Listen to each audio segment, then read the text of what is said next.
The Church Fellowship Hall in Shreveport, Louisiana, was alive with a quiet hum of anticipation.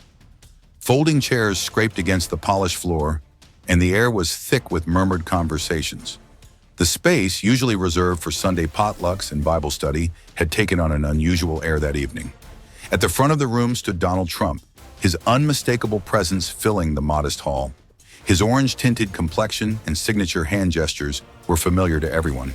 But tonight he was uncharacteristically subdued, perhaps sensing the gravity of the event.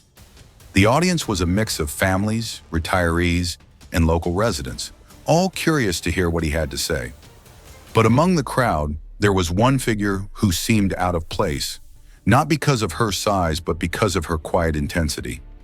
8-year-old Lily, dressed in her best Sunday dress, clutched an old leather-bound Bible to her chest. It was a treasure passed down from her late grandmother, its pages worn and its gold lettering faded. Her mother, seated beside her, had whispered before they arrived, "You can ask him, but only if you're brave enough, and only if you truly mean it." Lily had nodded, her heart pounding in her chest. She had been rehearsing her question for weeks, scribbling it out in her notebook during recess and murmuring it to herself as she lay in bed at night. It wasn't a question born from childish curiosity, but one that weighed on her soul. As the evening progressed, Trump spoke about his usual topics: policies, achievements, and the future of America. The crowd occasionally clapped or nodded in agreement, but the energy was tepid compared to his usual rallies. Lily waited, her small hands gripping the edges of her Bible tighter with each passing minute. Finally, the floor opened for questions. A line quickly formed, with adults eagerly stepping forward to ask about local issues, national policies, and even a few compliments about his iconic red tie. Lily hesitated, her tiny frame shrinking further into her seat. But when her mother gave her a subtle nudge, she knew it was her moment. Her legs felt wobbly as she stood, her heart thundering so loudly she was certain the entire room could hear it. The line seemed endless, but as she inched forward, the room's chatter began to fade. People noticed her, the small girl with the oversized Bible clutched tightly to her chest. Whispers rippled through the crowd. When her turn came, Trump looked down at her, his expression momentarily softening. "And what's your question, young lady?" he asked, his voice surprisingly gentle. Lily swallowed hard, gripping her Bible so tightly her knuckles turned white. Then, with a voice that trembled but refused to break, she asked the question that had been echoing in her heart for months. "Mr. Trump, what does God mean to you?" The room fell into an immediate and complete silence. Eyes darted between the girl and Trump, the weight of her question pressing down on everyone like a tangible force. For a man known for his rapid-fire answers, Trump didn't respond right away. Instead, he looked at her, then at the Bible in her hands, and something in his demeanor shifted. But before he could speak, the air in the room seemed to thicken with expectation, drawing everyone to the edge of their seats. Trump's silence was almost deafening. For a man who had built his career on quick comebacks and unwavering confidence, this pause felt unusual. He stared at Lily for a long moment, his usual bravado replaced by something softer, almost vulnerable. The Bible she clutched caught his eye again, and his lips parted, but no words came. Lily shifted slightly, her small frame looking even more fragile under the room's collective gaze. Her question had not been meant to challenge or provoke. It had been honest, born from a deep yearning to understand something larger than herself. And somehow that sincerity was louder than any political debate or shouted slogan. The crowd remained hushed. Even the creaking of chairs or the muffled cough seemed to vanish, as though the very air was holding its breath. Trump finally raised his hand slightly, as if to steady himself, and leaned against the podium. "That's a big question," he began, his voice lower and steadier than usual.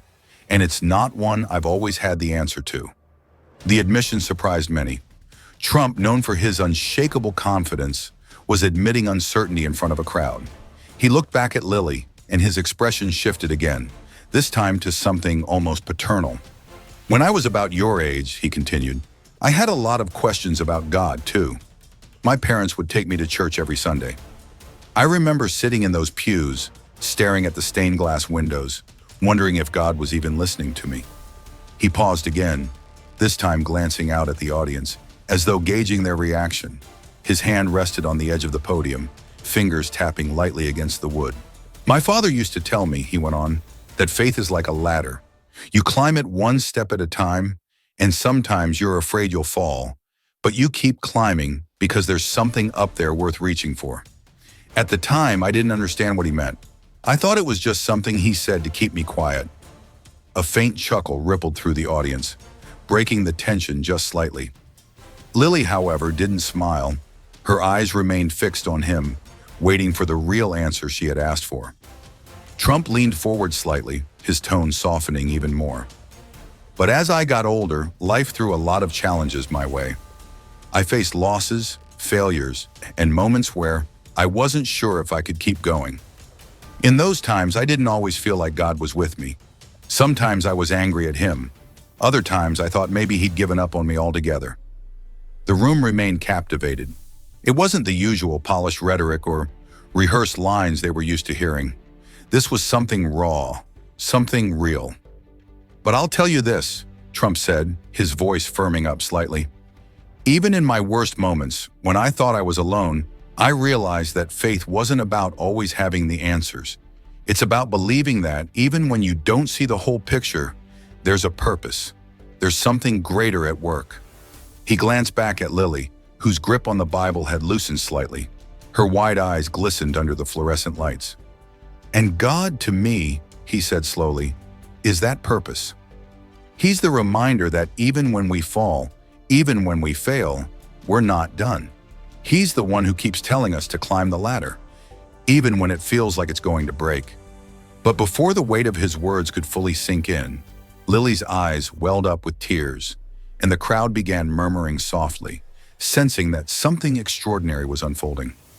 Lily's tears came quietly at first, a single drop sliding down her cheek as she clutched her grandmother's Bible tighter against her chest. But then, as Trump's words lingered in the air, her shoulders began to tremble. The crowd noticed, their whispers growing louder, yet no one dared interrupt the moment. Her mother leaned over, instinctively placing a comforting hand on her back. "It's okay, sweetheart," she whispered softly. But Lily shook her head. This wasn't sadness. It was something far deeper. Trump had spoken words she hadn't known she needed to hear, and in doing so, he had touched a part of her young heart she had long guarded. Trump seemed to notice her reaction and took a step away from the podium, his face uncharacteristically subdued. "What's your name?" he asked gently. "Lily," she stammered, her voice barely above a whisper. "That's a beautiful name," he said with a faint smile. "You know, Lily, sometimes the simplest questions are the hardest ones to answer. And sometimes those questions remind us of what really matters." Lily nodded, her tear-filled eyes never leaving his. "My grandma used to say that too," she said softly. "She said God is always listening, even when you don't hear him." Trump's expression flickered with something unspoken, a mix of admiration and understanding. He took a deep breath, turning his attention back to the crowd. "You know, this little girl just asked a question that most adults are too afraid to ask. What does God mean to us? It's not an easy question because it makes us look inward. It makes us face our fears, our doubts, and our flaws." The room was utterly still, the weight of his words pressing down on everyone. For a moment, it felt as though Lily wasn't just a little girl with a Bible. She was a symbol of something much bigger. Her courage had shifted the tone of the entire evening, transforming it from a routine town hall into a deeply personal reflection on faith and humanity. Trump continued, his voice steady but softer than before.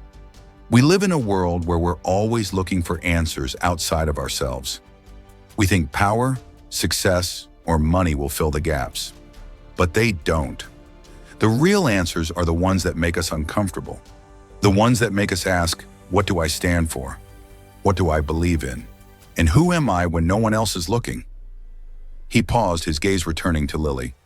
"Thank you for reminding me of that, Lily. You're wiser than most adults I know." The crowd erupted into soft applause, but Lily didn't seem to notice. Her tears had stopped, replaced by a look of quiet pride. She wiped her cheeks with the sleeve of her dress and looked up at her mother, who smiled back at her with glistening eyes of her own. But as the applause subsided, Trump's tone shifted once more, hinting that this conversation was far from over. and that the room was about to be pulled even deeper into his story.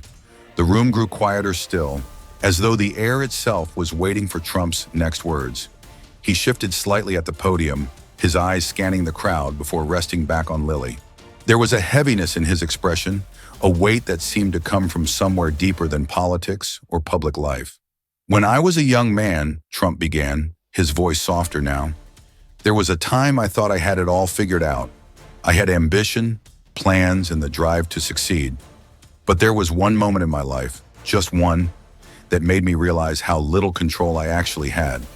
He paused, letting the words sink in. The crowd leaned forward, their curiosity palpable. Trump rarely opened a window into his personal life, and now it seemed he was about to. "My brother Fred," he continued, "he was one of the kindest, most genuine people I've ever known. He had a light about him, a goodness that I couldn't quite understand at the time. But Fred struggled. He had his demons, and no matter how much my family and I tried to help him, it wasn't enough." Trump's voice faltered for a brief moment, and he cleared his throat. "When he passed away, I was angry at him, angry at myself, and angry at God. I couldn't understand why someone so good, someone with so much potential, had to leave this world so soon." Lily's gaze remained fixed on him, her young face etched with an expression far too wise for her age. Around the room, others looked equally captivated, their expressions a mix of empathy and intrigue. "For a long time after that," Trump continued, "I turned away from God. I thought if he was real, why would he let that happen? Why would he take someone like Fred and leave me behind?" He exhaled deeply, his hand gripping the edge of the podium. "But then something changed.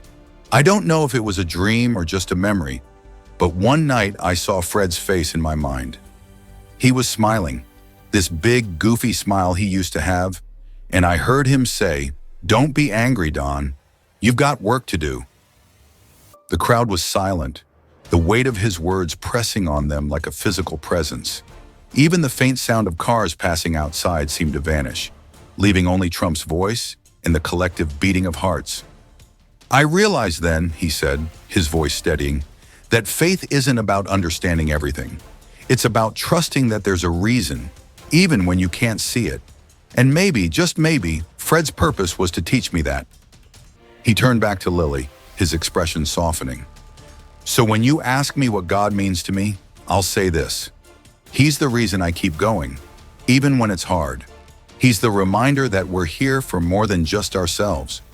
And he's the one who gives us hope, even in the darkest times." Lily's eyes shimmered again, but this time her tears didn't fall. Instead, she stood a little taller, clutching her grandmother's Bible with both hands, as though it were the most precious thing in the world. But just as the room seemed to settle into the gravity of his story, someone in the audience raised their hand, breaking the silence and pulling everyone's attention in a new direction. A man near the back of the hall stood slowly, his hand still raised. His rugged face, lined with years of hard work, bore a serious expression. He was the kind of person you might pass on the street without a second thought. A mechanic, a father maybe, someone who attended church sporadically when life allowed. His voice, however, cut through the stillness like a bell. "Mr. Trump," he said, his words measured and deliberate, "I've spent years trying to figure out my own faith. Hearing you talk about it like this, about anger, doubt, and hope, it makes me wonder if all of us have been too afraid to admit we're struggling. Do you think that's part of the problem?" The question seemed to catch Trump off guard, but he didn't hesitate for long. He leaned slightly on the podium, his gaze meeting the man's. "You know," he began, "I think a lot of us are afraid to admit we're not as strong as we want people to think we are. Faith isn't easy. It's messy, it's complicated, and sometimes it feels like you're just shouting into the void. But the truth is, that's what makes it so powerful. It's not about being perfect, it's about trying, even when you don't have all the answers." The man nodded, his expression softening as he sat back down. A murmur of agreement rippled through the crowd, but it was Lily's voice that broke through next. "My grandma used to say faith is like planting seeds," she said, her words clear and steady despite her small frame. "You don't always see them grow right away, but you have to believe they will." Trump smiled, a genuine, almost tender expression that seemed to transform his usually guarded demeanor. "Your grandma sounds like a very wise woman," he said. "And she's right. Faith is a seed. It doesn't always sprout the way you expect, but that doesn't mean it's not there, growing in ways you can't see." The conversation seemed to breathe new life into the room. People began to nod, share glances, and even whisper quietly to those sitting beside them. What had started as a structured town hall had shifted into something far more personal, a shared reflection on life's challenges, doubts, and moments of grace. An older woman, her silver hair pulled back into a neat bun, raised her hand next. "I lost my husband last year," she said, her voice trembling. "I've been angry at God ever since. I feel like I've lost my faith entirely. Do you think it's too late to find it again?" Trump stepped closer to the edge of the stage, his voice soft but steady. "It's never too late," he said. "Faith isn't something you lose forever. It's something that waits for you. And sometimes it's in the quietest moments, when you least expect it, that it comes back to you." The woman nodded, tears glistening in her eyes. Around the room, others looked equally moved, some dabbing at their faces with tissues, others simply sitting in reflective silence. But as Trump's words settled into the hearts of those in the room, it became clear that the evening wasn't just about questions and answers anymore. It was about connection, and what came next would only deepen that bond. The room felt electric now, not with noise, but with a palpable energy of shared vulnerability. People who had come expecting a routine political talk were instead part of something deeply personal. It was as if Lily's simple question had opened a door that no one had dared approach before, and now no one wanted to turn back. Trump straightened, his gaze sweeping the room. "You know," he said, "there's something I've learned over the years. Faith doesn't always show up in grand moments. It's in the small ones, the times when someone lends a hand, listens when you're hurting, or asks a question as brave as Lily's. Those moments remind us of what matters." The audience was silent, hanging on every word. Trump's voice, so often commanding and unyielding, now carried a humility that struck a chord. He gestured toward Lily. "This little girl reminded me tonight that faith isn't just something we talk about. It's something we live. And when we live it, it spreads."